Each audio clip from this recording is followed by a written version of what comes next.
All right, good evening. We are live. Yours truly, Dr. Barry. So I got a little mic to try to help the sound out. You know, we try to appease all issues and concerns. So we got a mic this week. It is yours truly, Dr. Barry, Pierre.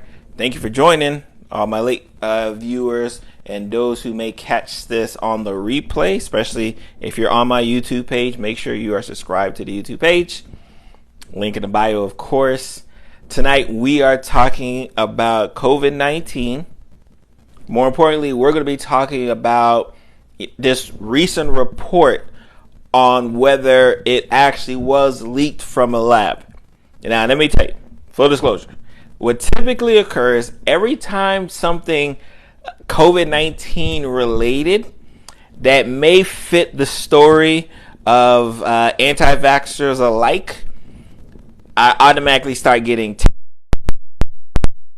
shared to me. Like, it happens every single time. So that's why I say I don't even really have to keep up with COVID-19 news, especially when it fits the anti-vaxxers agenda, because they let me know almost immediately.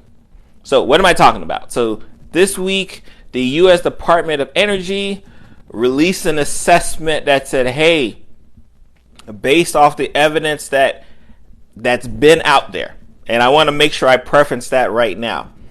Based on the evidence that's been out there, I give and I want to stress this, a low level of confidence that it may have came from the lab.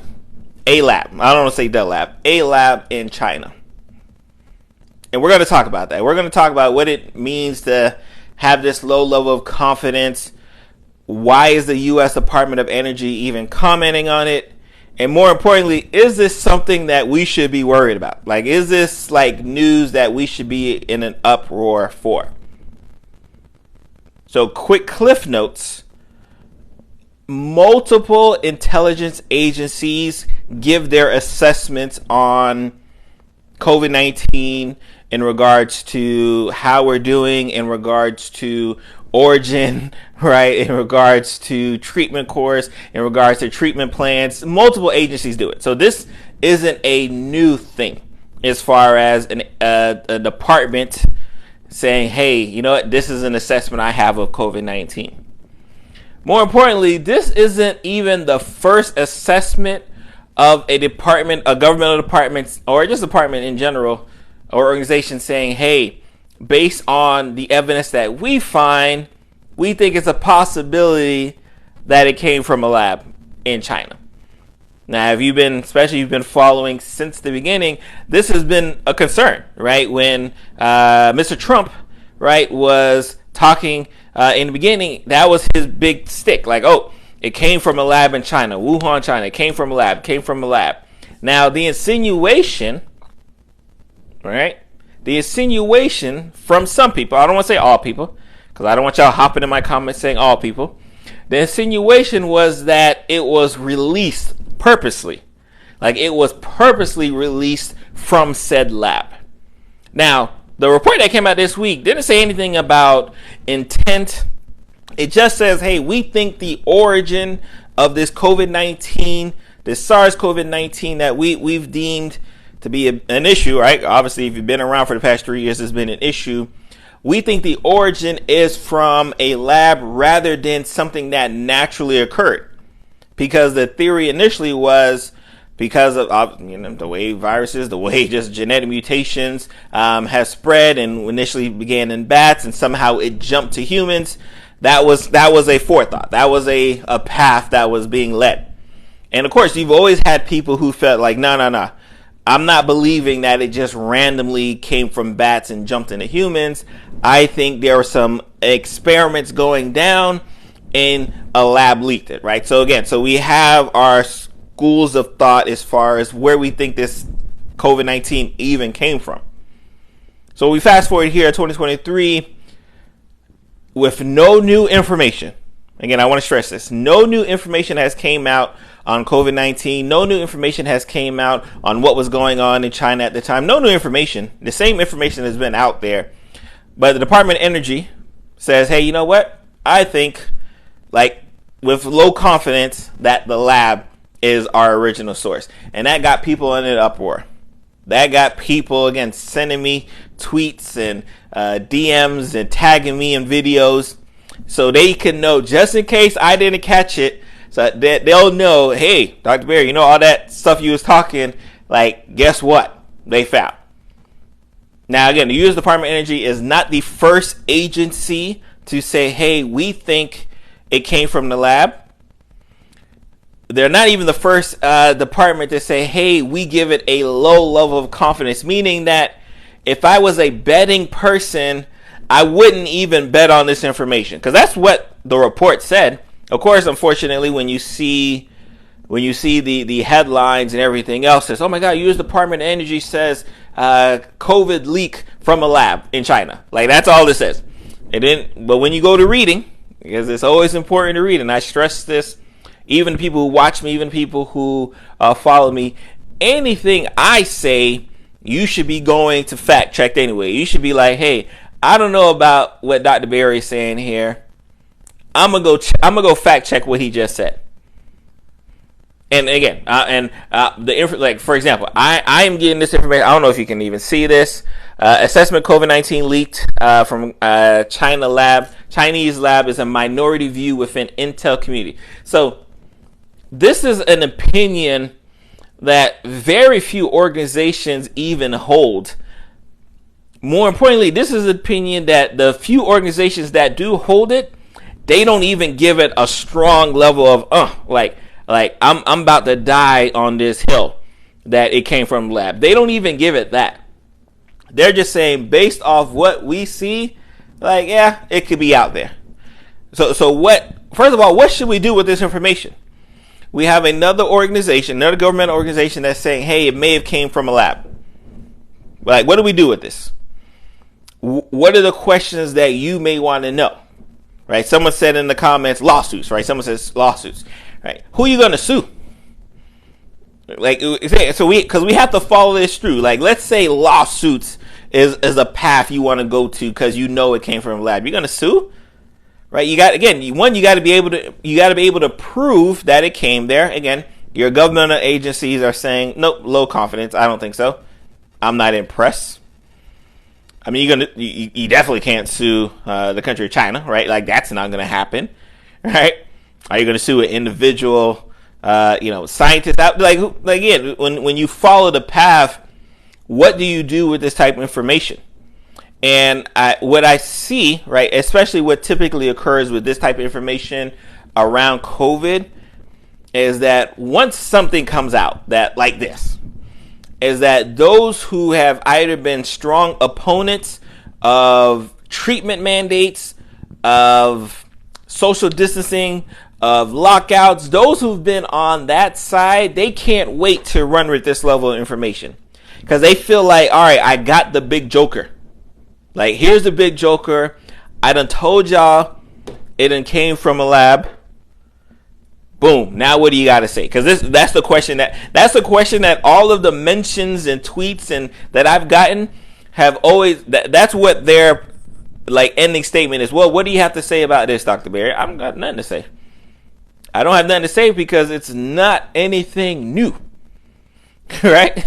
Like, and it's not anything of such concern that it's going to change what I need to do today in 2023. Someone said that the theory, in fact, Cocolicious, I like that name. We'll pin that. The theory became racialized and everybody ran from it. That's a big, and that was always a big issue with Mr. Trump, was that because of that theory, right? And again, I'm not here to tell you that that was a terrible theory. Like, let me be, again, completely honest. I'm not here to tell you that that was a terrible theory, but we just had better scientific evidence that led us on a different direction. But if you would have told me, hey, doc, I believe this came from a lab in China, I say, hey, you know what? I'm not going to like chastise you to the fullest.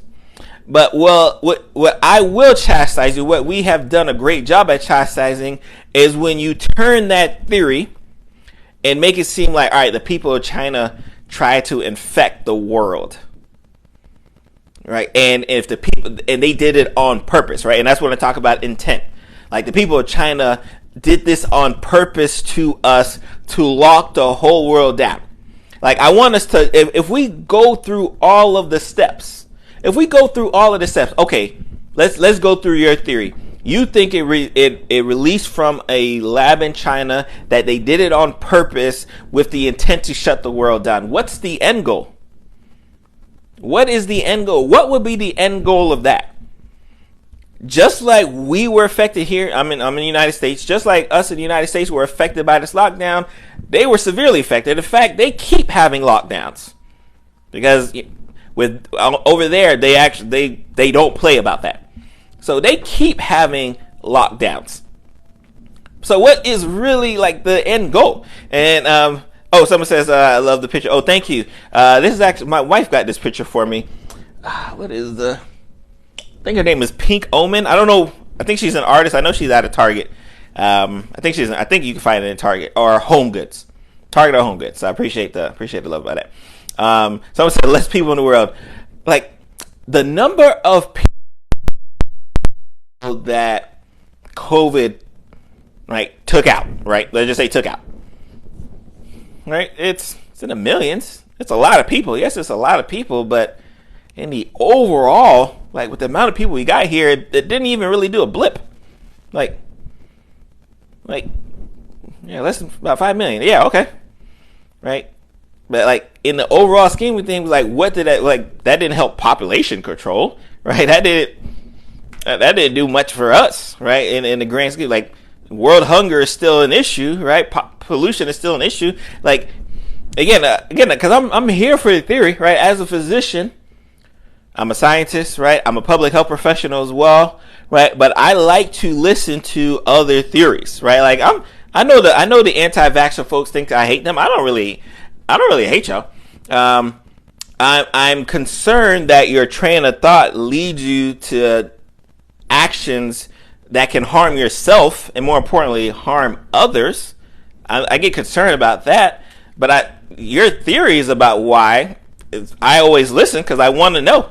Because how can you have an actual discussion with people if you don't know what they're thinking? So I love hearing what they're saying, but when they say something out of this world, which a lot of them do, like you got to be able to understand when I say, yeah, that's out of this world, you got to be able to take that level of criticism as well too. Let's see here. Someone said the people, them and us have had. Let me highlight this. The people, them and us have nothing to do with all of that. Our governments, yes, believable. Again, I know there's a lot of what I think, and what I know, especially with this pandemic, is there's a lot of people who don't really trust the government. Like I knew there's people, they dislike the government. I knew there's a lot of people who dislike the government. I'm black. Trust me. There's a lot of people who dislike the government. I was generally shocked by how many people like had no trust in them whatsoever. No trust in them whatsoever. And because they had no trust in the government whatsoever, they could be led to believe things like a certain government in a different country would purposely leak a virus to shut down the whole world. Like that wasn't very far-fetched for them because their lack of trust for the government. Actually, this week, if you're following me on my YouTube page, this week I actually talked about African American history and medicine and how it's been so intertwined. So when you think about how in medicine, right, especially from an African American standpoint, and I apologize for this tangent, but I'll get back to it. When you think about how and why there's this lack of trust, when you think about why African Americans typically have worse mortality rates, have with any disease, it's more severely affected, less treatment options, won't and don't want to participate in research. When you think about that and you just think about the history and how medicine has treated that community, it makes sense. So because it makes sense, I can't feel like angry, right, when someone from that community says, hey, I don't trust medicine, like me, right? I don't trust you. You're in medicine. I don't trust you, right? Because you're with those people. And then the same thing happens, right? When you have a lot of people, right, who don't trust the government and don't trust what the government says, they're not going to want to lock down. They're not going to want to social distance, right? They're not going to want to take vaccines, right? Because in their eyes, there's some ill intent associated with the government telling me to do so. So I understand. Trust me, I'm right there with you in that regards. Someone said, "Oh, did I get a shot?" Oh, yes, most indeed. I got all shots, right? Especially I'm a frontliner. For those who may not know, I'm an internal medicine physician. I'm a hospitalist physician, which means I take care of patients in the hospital setting, in rehabs, kind of everywhere now. And in fact, where the hospital I was a person to diagnose our first COVID patient. So I've been dealing with COVID face to face since the beginning. And dealing with patients of COVID and dealing with families and dealing with some of the after effects that we're kind of seeing now across. So I have a very intimate relationship with COVID. In fact, I have family, like my intermediate family here, have all gotten COVID in one gesture or another during this pandemic. I somehow, some way, I don't know how, I do not know how, I somehow have never been diagnosed with COVID, but literally my wife, all of my kids, all have gotten COVID. Of course, my wife blames me for giving them COVID, but when they tested me, I was all negative. So I don't know how that goes, but so I'm very intimate with COVID. I've gotten all the shots. My family has gotten all the shots. I've gotten every booster, and whenever they tell me the booster is ready for me to go again, I'm going to go again because I just believe in the science behind it. So yeah, no, I'm definitely team shot. But again, I understand why you might not be team shot. All right, I understand there's a lot of people who can't get the shot. There's a lot of people who won't get the shot. And mind you, the people who can't get the shot, I don't talk about them. I talk for them. I say, hey, there's some people who cannot get this shot. Allergies, autoimmune issues. There's some people who can't get the shot. Why don't you get it to protect them? Like, I talk for them. Now, the people who won't get the shot, let me hear why you won't get the shot. Because if it's oh, we don't know about this fashion, I kind of shut that down. That means absolutely nothing to me. Why? Because, for example, as I speak, I'm looking at my phone and it's broadcasting online. I don't even know where everyone who is watching me, and it's broadcasting online. From the palm of my hands, I can write an email, I can make a phone call, I can make a video phone call, I can edit a video, I can edit an audio, I can edit a picture, I can fax, I can sign documents, I can do all that thing from the palm of my hand. So if I'm okay with stuff hand like that, why would I be shocked when it happens in medicine? I shouldn't be. I'd be a fool, right, to think that that's what happened in medicine.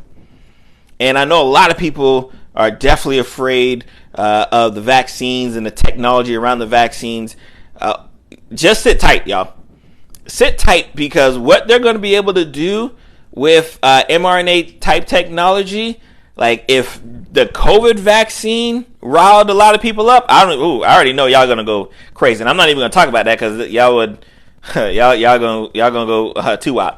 This is a good question here. How about healthcare train of thought, critical thinking went out the window? Yeah, no, I think what happens with the critical thinking aspect, especially with COVID, especially with with COVID-19 and origins and vaccines and treatment, is that you had this onus where experts, right, were talking and people weren't listening. And you found quite often that an expert had to continue to explain and explain and explain, but you still had someone who had no subject matter, no expertise in the subject matter, being like, nah, you don't know what you're talking about. You don't know what you're talking about. Nah, doc, scientist. I've been in clubhouse rooms. I've been in Twitter, YouTube comments. If y'all check some of my comments, where people who have no clue, who have never had to take care of a patient with COVID, deal with a patient with COVID, deal with families, no clue whatsoever, tell you how, COVID ain't all that. That's that level of audacity that I've seen happen. And what's happened is that critical thinking in the general public has gotten so regimented that like they were only like, I'm only going to listen to certain people, and what certain people say, that's what I'm rocking with. And again, I tell this people all the time, even people who follow me, whether you follow me on TikTok, you watch my YouTube, you listen to the podcast, I say, hey, at the end of the day, empower yourself for better health, right? Which means you got to take what I just said and say, you know what? Let me fact check Dr. Perry because he may be talking crazy. Let me go confirm. Okay, boom. Dr. Perry said what he said. Now that's confirmed. All right, now I'm going. But that does not happen anymore. And because it doesn't happen anymore, because you can kind of type what you're looking for, like if you typed, didn't COVID-19 come from a lab? You're going to find a lot of information that says, yes, COVID-19 came from a lab. Didn't COVID-19 come from, natural selection and jumping species? You're going to find a lot of information to happen. So it's going to be up to you to kind of figure out, all right, which information am I going to derive from? And more importantly, which experts am I going to listen to?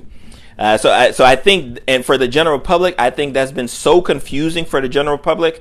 I think the messaging has been confusing for the general public, and I think that's why you've had so much distrust kind of sewn in anytime we talk about COVID. Doug, shout out to Doug here. Doug says, thank you, Dr. Pierre, for everything you do to educate the public. No, I appreciate it. I appreciate it. Let's see here. I want to make sure we don't miss your questions. Harry Washington said, get the jab. She wrote medical apartheid. I love it. More people that, yeah, see, so sunflower, right? So this is a good point, right? So you had some my homegirls, but she didn't get a shot. She said she saw more people die from the shot, right? When you think about that, right? When you think about the number of people who have gotten the shot, right? It's in the billions, not like millions. It's literally in the billions. So for a small sample size, right, like your homegirl, right, or just a friend, right, to see so many people of her ilk die from the shot and that not make the news, like everything makes the news, especially when it's bad against COVID and the vaccine. You think if I saw five of my friends get the shot and somehow die after getting the shot, that if I just tweeted it, like, oh my God, 5 of my friends just died after getting the shot, that would be viral immensely. Like the anti-vax groups would take that, run it. You'd be on Fox News, right, giving interviews, right, if that actually occurred. But usually that it doesn't occur, especially because again the vaccine and safety has been shown over and over and over again. Like we're at the point, especially a lot of my content creators, we don't even really talk about safety concerns with the vaccine, like, because that topic is so far removed as far as a discussion point. Like we're all on, like, let's talk about long COVID. Let's talk about, like, we're not even really talking about, because like we've already proven that over and over and over again. And again, and that's why I always crunch the numbers. Billions of people have gotten that COVID vaccine as I speak. Billions. So even if let's say half of 1%, that's 100 million people. Let's say half of 1% of people died after getting that COVID vaccine. That means 100 million people would have died from getting a COVID vaccine. You would have heard on the news if 100 million people died from getting that COVID vaccine. Like that, you would hear, like that would happen. Like, no, we don't even have to like hypothesize. If 100 million people died, 10 million people died after getting a COVID vaccine, right? It'd be everywhere, right? And because that don't occur, you should kind of know, like, okay, maybe her sample size may be a little skewed, and maybe what she may be interpreting as due to the shot is likely due from something else. Let's see here. Let's see. Yes. This is a great question, right? So, am I team mask? So, yes, I'm definitely team mask here, and especially in places where I think it's still important. Like, I feel like if you're traveling, if you're on airplanes, you're on trains, you're on buses, team mask to the fullest. And again, and I want to talk to my healthy people. I want to talk to the healthy people because I know I got a lot of y'all. especially if you're still here, right? When we talk about surviving and dealing with COVID, and I'm talking about the people who can't really protect themselves, who can't run the risk of getting COVID and just kind of getting over it. There's a lot of people who can't do that. There's some people, y'all young, y'all fresh, y'all vibrant, y'all work out every day, y'all eat great. So y'all think, all right, if I get COVID, like I'll be out for a week or so, but I'm okay. But there's a lot of people who don't have that luxury. So when I'm team mask, I'm saying, hey, we got to be team mask because we got to protect them.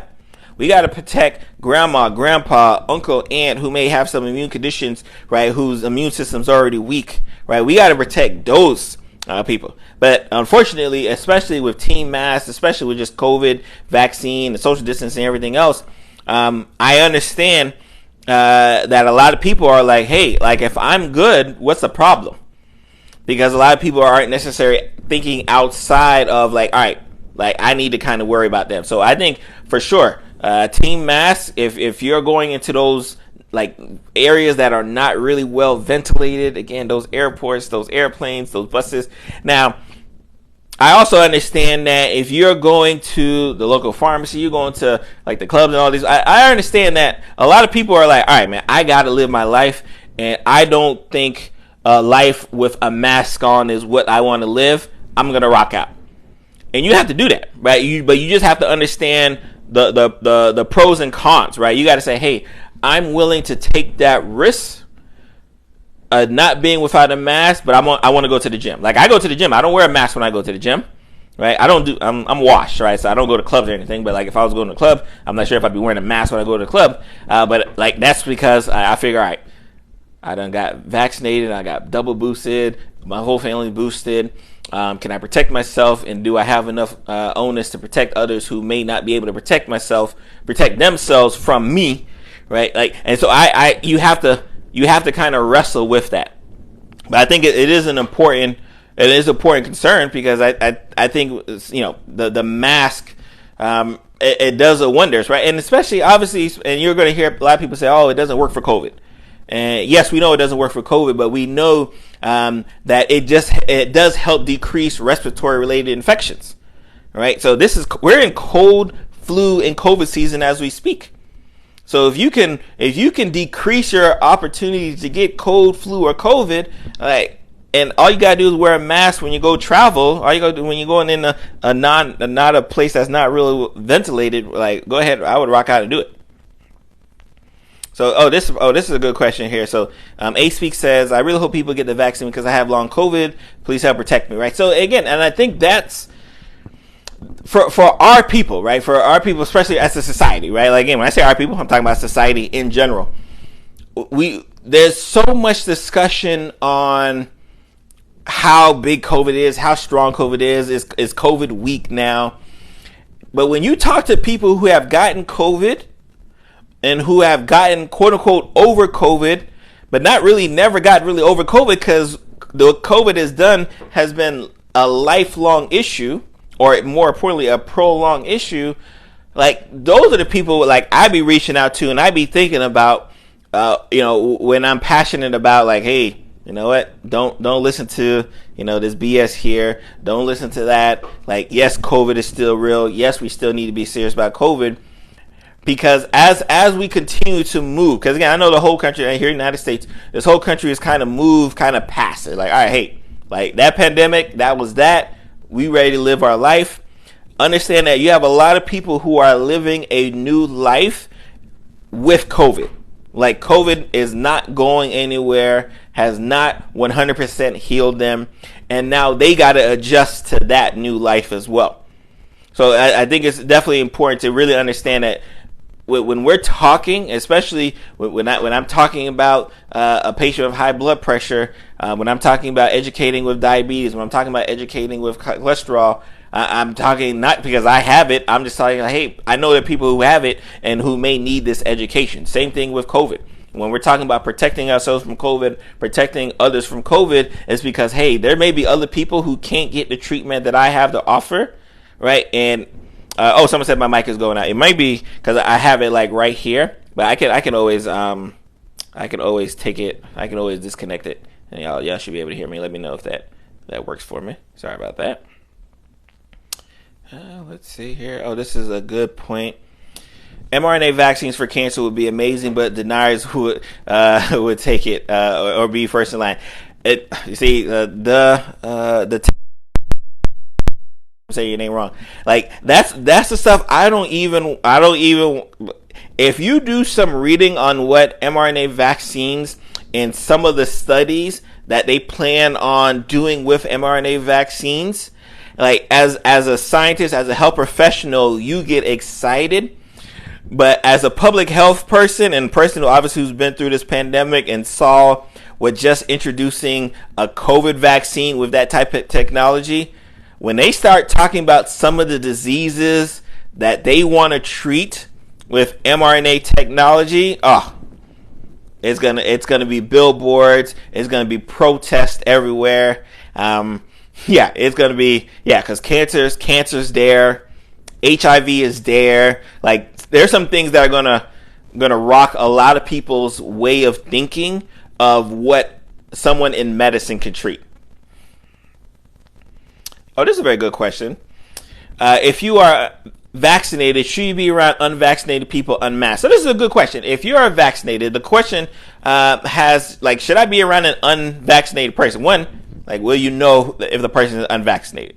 Right? Like, let's say you happen to know, yes, that person also is unvaccinated. Now, if the question may be who should be wearing a mask, right? If you are vaccinated and a person is unvaccinated and there's only one mask in the room and you're saying, hey, Dr. Barry, which one of us should be wearing this mask? Then the answer is going to be the unvaccinated person, which again is for the school of thought, especially when I talk to people who are unvaccinated, they think it should be the other way around. Unvaccinated people feel like, all right, if you're vaccinated, you should be wearing a mask to protect me. Like, no, it doesn't. No, that's not the way it works. The way it works is that because you are unvaccinated, you have a higher risk of not only getting said disease, but you have a higher risk of having that disease replicate in you, right? To the point where it can maybe spread and get back to me. So you should be wearing that mask, more than anything. But like, should someone be wearing a mask? Yeah. But I think especially in this day and age, year 2023, that population of vaccinated versus unvaccinated, it's mixed so much that you're never going to really know like who's unvaccinated, who's vaccinated. You're just going to have to again, that's where we talk about those risks, right? You just have to assume like, all right, is there a concern that person over there may get me sick with COVID? Right? Is that person a high risk of getting me sick with COVID? I tell my friends all the time, like I have friends who aren't in the healthcare fields. So they don't necessarily interact with patients with COVID on a daily basis. I interact with patients with COVID every single time I go to work. Every single time I go to work, I got to wear an N95 mask or something because someone I'm taking care of happens to have COVID. So that's the reality that I live in. They don't necessarily live in that reality where they're taking care or they're dealing with a patient who has active COVID. So I always tell my friends like, hey, yeah, you should be worried about me, right? Like I may be a harbinger in bringing that virus to you, and in doing so, that's a concern that you should have more than anything. So it looks like we have a couple long COVID. December 19, COVID-19 almost took me out. No one knew what it was. I'm still suffering from the effects, and that is 2 points right that I want to talk about because for those who may know, when we first diagnosed COVID-19, it was like I think February, March when we first diagnosed COVID-19 here in this country, and I always tell people like there were a few patients in that November, December, January time frame where we were treating them for a pneumonia, throwing the antibiotics, throwing everything under the sun, and it just wasn't working. We could not understand why it wasn't working. And then when you fast forward 3 months later, boom, you have COVID-19, and you look back and you're like, wow, I wonder if that person had COVID. It was a possibility. So I believe you. I believe that, especially in that November, December time frame, a lot of people are out here walking around with COVID, and a lot of healthcare providers were taking care of patients with respiratory related issues that was likely due to COVID, but because we didn't have the testing for it, we just didn't know. So I definitely agree, and especially if you got in COVID early, I know a lot of people who still wear the same illnesses from that standpoint there.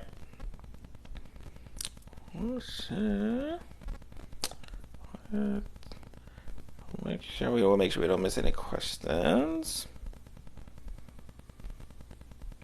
So, I ain't do it says CDC says masks are ineffective. Yeah, no, I'm not sure where that. And again, this goes along the lines of our vaccine safe, right? Like there are so many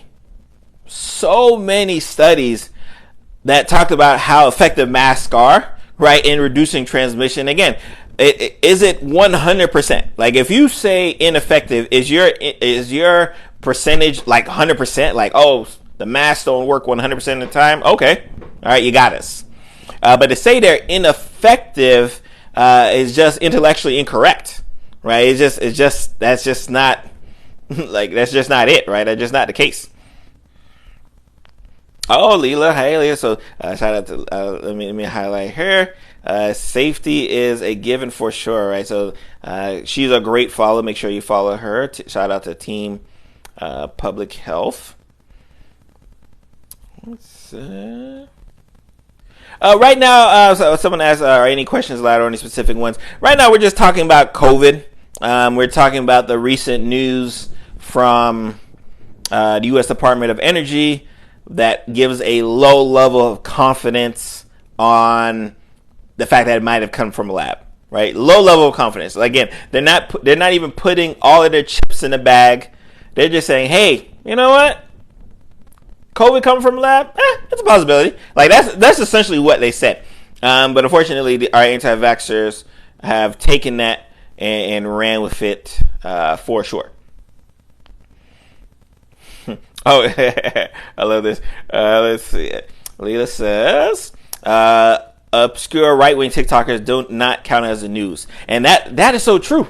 That is so true. But when I first got on TikTok, my biggest issue was like, all right, yeah, I'm going to just kind of deal with just this level of misinformation and disinformation that's out there because I think it's kind of running rampant. And I didn't realize how significant it was, right, until you get on like the wrong side of TikTok. Y'all know how TikTok algorithms work.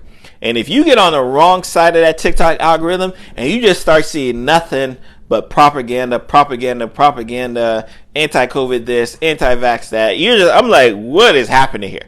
But when you look, I always look at the comments. Like I'll see a video and say, I wonder what people are thinking about. And then I look at the comments and the amount of people who are running to the comments like, yeah, I agree. Yeah, I told you so. Yes, I had 10 cousins who died from it. Right. It's scary, to say the least. So this is a good question right here, right? And CDC says natural immunity is better than protection than the vax, right? So I actually did a video on this a while ago. Like I got to dig up that video. Let's just think about this, right? Let's just think about the process of having to get natural immunity. What you're saying is, I want to get the disease, deal with all of the effects from the disease. Hopefully, I don't end up like a lot of the people who are in the comments and people across the world with long COVID-related symptoms, then get the vaccine. Right? Like, so that is the train of thought when people are arguing natural immunity versus getting the vaccine. Like, let's think of a disease, HIV. I want to deal with the natural immunity of getting HIV than getting a vaccine that will protect me from ever getting it. Like, no one would ever choose getting HIV and getting natural immunity from it than a vaccine that would protect you from it. But you have people who are really champion that, get the disease, get said disease, because that immune system reaction is going to be much better than you to vax, right? And it's just incorrect. Now, what their train of thought is that, hey, let's say I do pick up COVID. The antibodies that I get from COVID are going to be better than the antibodies that I'll get from getting the vaccine. Now let's kind of walk this through. Now, are there studies that show that you will get antibodies after getting COVID? Yes. Are there studies that show you get the antibodies from getting a vaccine? Yes, again. But when we start looking at further duration in terms of, all right, 2 weeks out, 1 month out, 6 months out, who still has the higher level of antibodies? It's always the vax group. So yes, maybe in the initial run, you may have a higher concentration of antibodies than the vaccine related group. But in the long run, that antibodies wanes as time goes by. And what we've seen, and what most of the studies have shown, that as those who got the natural immunization, that their reinfection rates were much higher. Why? Because their antibody levels dropped enough where COVID was able to come right back again and hit them. But again, I don't want you guys to get the disease, deal with the effects of the disease, cross your heart and hope, right, that you don't die, and two, that you don't deal with any lingering effects after it's long and gone, even though it never goes away. I don't want you to have to go down that road. I just want you to take a vaccine that says, hey, if I take this vaccine, I'm going to significantly improve my chances so that if I do get COVID-19, that the rate of progression isn't as severe. And if the rate as progression isn't as severe, guess what? I can fight it better and not necessarily have to deal with the long-term effects, right? That's always my thoughts on the natural immunity versus a vax route, right? Because again, why would you don't want that disease, right? Some of that, are your questions loud or specific? I think we already answered that question in that regards. Let's see here.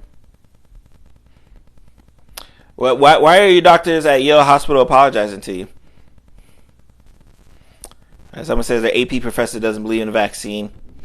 So let's think about this. Like when they say they don't believe in the vaccine, again, I'm like I said, and the reason why these questions aren't even gotcha questions anymore is because so many people kind of have that same train of thought that a lot of us have answered this question. I follow some great content creators on here, Laughter and Light, Neighborhood Virologist, Dr. Rubin, right? I follow some great ones, right? And that's just on TikTok. I follow a lot on Clubhouse. I follow a lot on YouTube, right? So we get the same questions. So when you hear someone buzzword with the "I don't believe in a vaccine," what is it that they don't actually believe in? Do they not believe in the technology? The mRNA vaccines are only from Pfizer and Moderna, right? Johnson & Johnson is a vector vaccine. That's an old school type of vaccine, right? Do they not also believe in the one type of vaccine remedy that we used to always do? When they say they don't believe, it's usually all right, we're not trying to hear you. Oh yes, and this is a good thing. So let me comment this, right? So because this is a train of thought for a lot of my content creators, especially in the public health field, the science field, the educational space, right? That the comments that you'll get whenever you talk about COVID will scare you, and will get you frustrated, right? And will have you feeling like, man, I'm not going to be able to necessarily help this person here, but more importantly, this person is likely going to get someone else infected, right? This person is likely to get someone else infected, right? That's that I get some of the most. I send some comments to my friends, and they were like, "Oh my God, how do you deal with it?" And you have to have a thick skin and understand that a lot of it is just bias. A lot of it is rhetoric. A lot of it is just a train of thought that is anti-science, anti-intellectual. That unfortunately doesn't make any sense.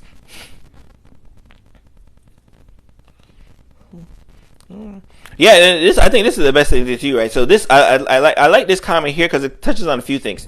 Everyone's going to have a comment about COVID. Just do what's best for you, right? So this crux of, especially here in this country, how we have typically dealt with COVID. Is that like, hey, I'm gonna just do what's good for me, right? Do what's best for you, right? Like that's kind of the train of thought. And the way we typically, especially in the public health field, science field, the way we typically combat that is we say, okay, that's cool, right? That let's say, and again, let's say I'm talking to a person who's say, you know what, I'm not social distancing, I'm not wearing a mask, I'm not getting vaccinated. Okay, that's cool that you're gonna do what's best for you, right? But the problem is that what's best in your eyes could be detrimental for me. So I have to care about what you think is best for you. So if what you think is best for you is detrimental for me and my family, like I got some concerns about what you think is best for you. Right?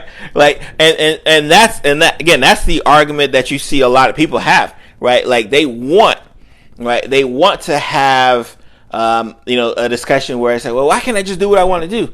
And unfortunately, COVID, right, and diseases like COVID don't allow you that flexibility to just do what you want to do, right? Because if you just do what you want to do, then other people can suffer.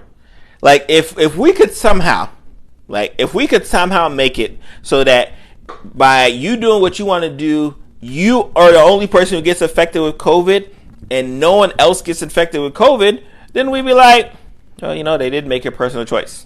They made a personal choice. Who are we to argue with their personal choice?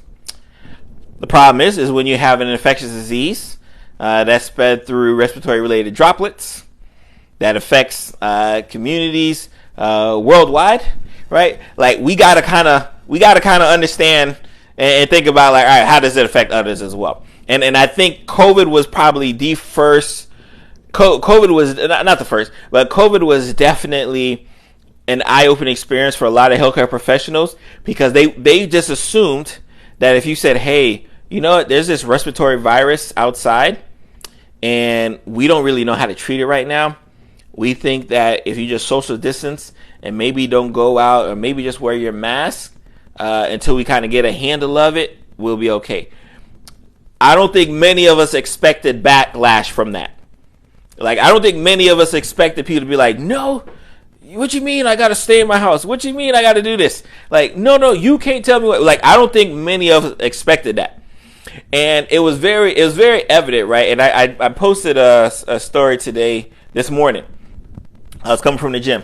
And, I'm in the gym, and I just noticed that now, because of monkeypox, a lot of y'all are wiping down your machine stations before and after. Like, y'all just, like, to the point where, like, I'm pretty sure these gyms are spending so much more money on whatever the cleaner is, right? Whatever that cleaner is, I'm pretty sure they're spending so much money, right? Because you had a disease that not only could you get that disease, but you can't walk around here and hide like you don't have it because you were having disfigurement and you were itching, you were burning. You couldn't hide that. So a lot of y'all, because trust me, a lot of people were in my comments. A lot of y'all were very deathly afraid of the monkeypox. Not only were y'all afraid of the monkeypox, y'all were running. Y'all were saying, hey, when can we get a monkeypox vaccine? Like it was a state of shock. But you have COVID, that you can have COVID. Maybe have a little cough. Maybe you don't have a cough. Maybe you have some muscle aches. Maybe you don't have it. And because you can kind of walk around the general public, it's like, all right, like I'm cool with that. Like, nah, like I'm safe. Everything's safe. I'm healthy. I'm cool with that, right? So it was definitely interesting dynamic watching the response people had for the monkeypox outbreak and the disfigurement that followed with the monkeypox outbreak versus how they treated the COVID-19 pandemic and outbreak, right? Very interesting. Standpoint. Let me see here. Because no one's going to win this conversation. Me, I'm open-minded. I like to have people believe it. I don't think this is going to be a... Because one, right, I don't think this is a conversation that people are trying to win. Right, in regards to, like, if I say 1 + 1 = 2, I'm not necessarily having a conversation, right? Like, I'm not having a conversation about 1 + 1 = 2. 1 + 1 = 2, right? So if you think about it in that sense, Like, there's a lot of people who want to argue. There's a lot of people who want to debate. But I think if you operate in a level of just kind of like, hey, I'm just operating from the facts and the position that I'm in, right? Like there's no real point for me to kind of have a conversation with. If someone says I was terrified with COVID, my sorority sister ended up. Let me highlight this. Terrified with COVID, sorority sister ended up on a ventilator, both in their 30s. Yeah, and I wish, trust me, I wish in 2023 I could tell you who are the people who are going to get COVID and going to get severely ill versus the people who are going to get it and just have a cough, right? Like, trust me, scientists, we're still looking. We're trying to find that answer, right? We want to do it, right? It's we don't know. And because I can't definitively say, whether you're taking this medication versus that medication, you'll be fine, or whether you wear your mask or you don't mask, you'll be fine. We have to kind of talk in kind of generalese, right? Because we know that you can't have that one person who is healthy, fit, whatever, and they end up on a ventilator, and another person like doesn't feel like nothing happened to them, right? So it's definitely a tough situation. So yeah, I'm definitely glad she's doing well. Over here, standpoint. Yeah, no. Yeah, Sunflower, we're here to have conversations. Because again, COVID ain't going nowhere. It's not. And it's just one of those things where you, especially when I talk, right? When I talk, again, obviously I'm African American. And my community is African American. They don't like medicine. They don't trust medicine. So I have to come from a position of, hey, I know the community I'm talking to already don't trust me anyways, right? In that sense. So I got to figure out, all right, why don't they trust me? How can I educate them? How can I earn their level of trust? So when I say, hey, these are my recommendations, that they want to follow, because you're not going to follow any recommendations of a person and off of an institution you don't actually trust. And again, it's so like I said, I did a whole YouTube video on it just this week. It's on my YouTube. Go follow the YouTube. And in fact, those who may catch this live late, I will post this on my YouTube tomorrow for you guys. Right. All right. Let's see here. Little stroke since COVID shots. That was one of those. That was one of our. That was another issue too, right? Where people were concerned that COVID vaccine shots were causing strokes, right? And then, of course, right, the physician in me said, all right, which COVID vaccine did you get, right? Was it an mRNA vaccine? When did you get strokes? What is your history? All of these questions that we typically have to ask that to try to figure out, like, all right, did the COVID vaccine cause it, or were you already high risk for getting these types of strokes or seizures or anything in that regard? So, all right. So I'm about to head out. We're here at the hour mark. I love the discussion. All right, love the discussion. Thank you. Let me make sure I get your name. Sunflower 28. Thank you for joining the discussion. Leo, thank you for joining the discussion as well. Much appreciated. Much lively discussion. We do this every Thursday evening. Again, we just kind of usually freestyle the topic. Usually something big happens, and I say, all right, I'm going to talk about that Thursday evening. That's usually how this kind of goes down. So we are here again. Appreciate you. Everyone follow along for the next one. Y'all be blessed. Have a great week. And we'll, like I said, I'm going to be posting some clips on the video I did about the African American in medicine history, so y'all can follow along. Make sure you subscribe to the YouTube page. Y'all be blessed. Y'all have a great night.